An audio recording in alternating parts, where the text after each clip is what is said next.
Public fundings can effectively be seen as the status quo, or governments providing what is known as overseas development assistance.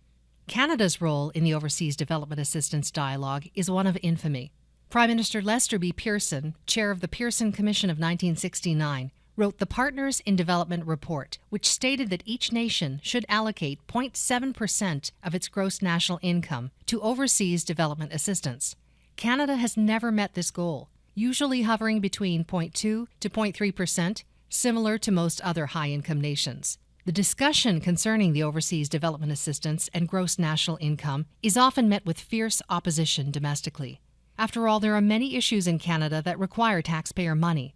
How can we justify sending those valuable tax dollars to another continent when our own highways need tending to? Such arguments are difficult to respond to, but ultimately fail because they see Canada as independent from the rest of the world. Canada and its citizenry, as a high-income nation, have benefited in countless ways from the ongoing exploitation of low- and middle-income nations.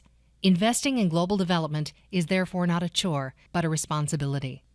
Public funding comes with its own set of challenges. First, there are strategic and political priorities that often influence where that money goes.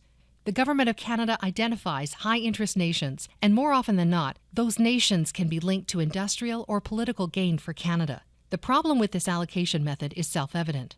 Government funding can also be incredibly slow and fickle, changing with the tides of domestic political change. And of course, governments are risk-averse, making it incredibly difficult to support innovation in the global health space using public funds. But there are benefits, including public accountability and access due to the credibility of the funding government. And if your organization aligns with the strategic priorities, there are large sums of money potentially within reach. Global funding mechanisms are innately linked to public funding.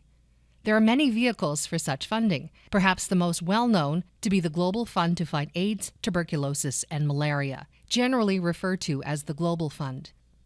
The Global Fund has funded countless important research and implementation programs internationally and draws most of its funding from government commitments made at what are known as Global Fund replenishment meetings.